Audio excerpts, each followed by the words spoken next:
So with this Samarpana Yoga,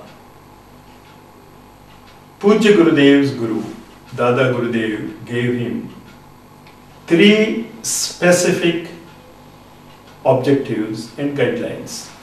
The first one is completion of 24 lakh Gayatri Mantra Japa every year for a period of 24 years. Next, to light a Akhanda Jyoti, a lamp burning continuously night and day, year after year, till he lives, and it is still there in Shanti Kunj for all of us to see, which is burning since 80 years, the Akhanda Jyoti. And the third activity that Pujya Gurudev was given was that of participating in the freedom struggle. These 3 conditions all of us also can fulfill in our personal lives. The first thing is, from this day onwards, let us decide on a very rigid, controlled, timed rhythm of asanas and pranayama, along with a specific fixed number of Gayatri Mantra Japa. Instead of Akhanda Jyoti, lighting a Akhanda Jyoti, let us perform the ritualistic yajnas and also the Jnana yajnas. The Jnana yajna is the most important thing which Pujya Gurudev wants us to do. That is the dissemination, the distribution and the explanation of his writings to all of us who care to hear.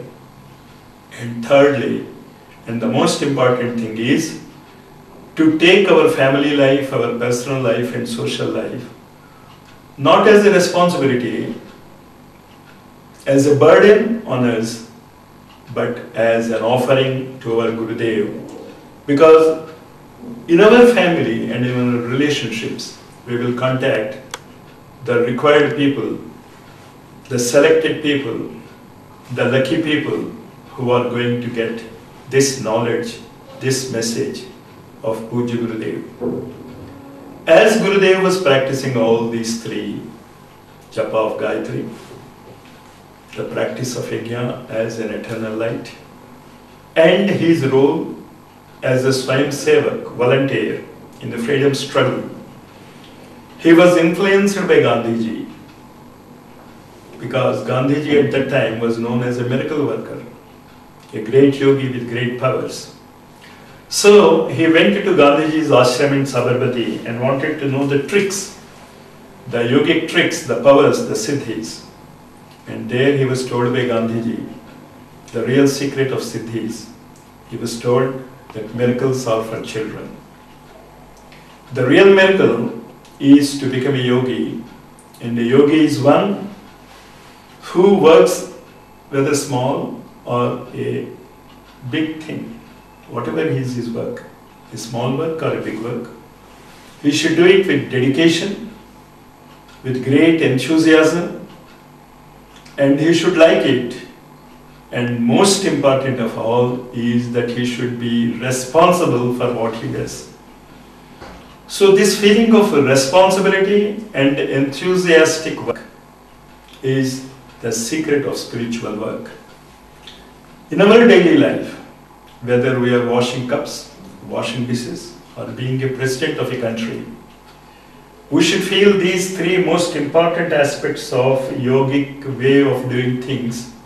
Namely, first of all, be responsible for what you are doing.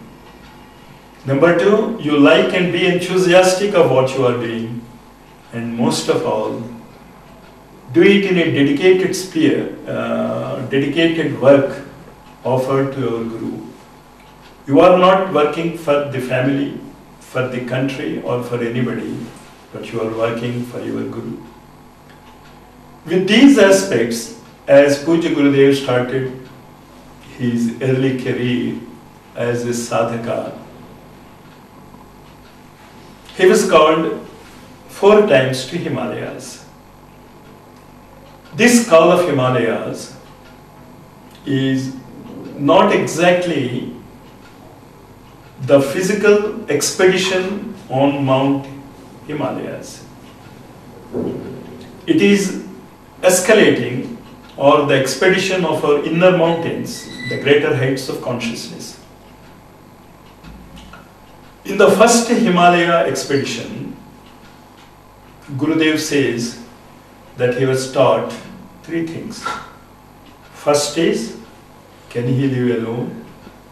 Next is, can he bear the vicissitudes of life and the seasons, the heat and cold?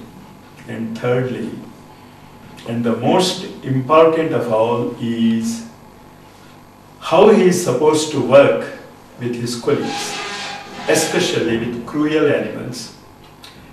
This Himalayan expedition, all of us can practice in our daily life. Even though we are with the family, even though we are in the society, let us always feel that we are alone as a soul. We should be like the silent watcher, as Ramana Maharshi said, with the Sakshi Bhava, that whatever we are doing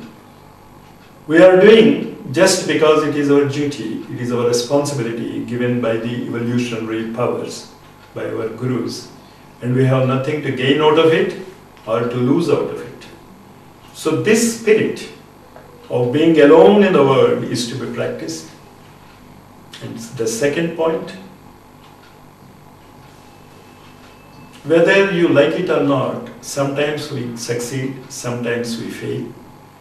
But we should know that every failure is a stepping stone for success. This should not be a simple lip service, but a real understanding.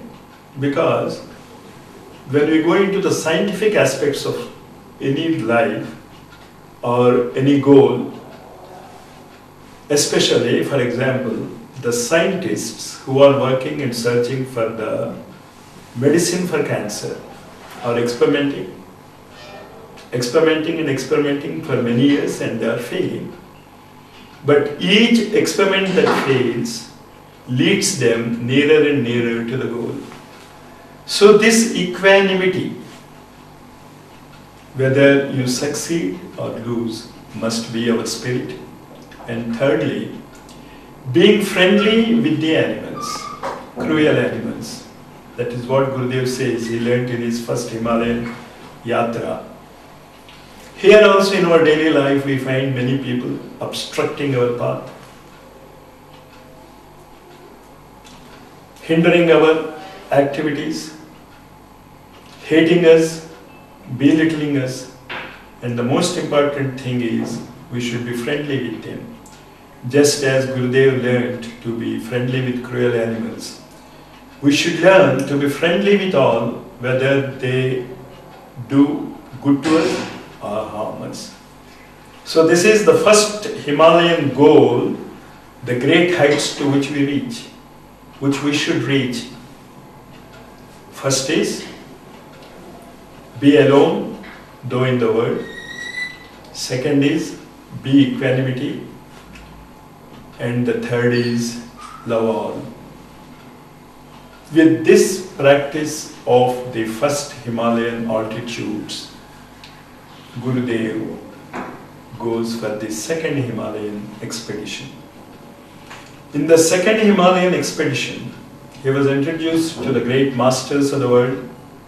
Mind you, all of them are living in their subtle and causal bodies in the Himalayas, and those who have the patience to undergo the required sadhana can see them all now. So in the second Himalayan expedition, Gurudev was given the responsibility of introducing the works of all the masters to the world.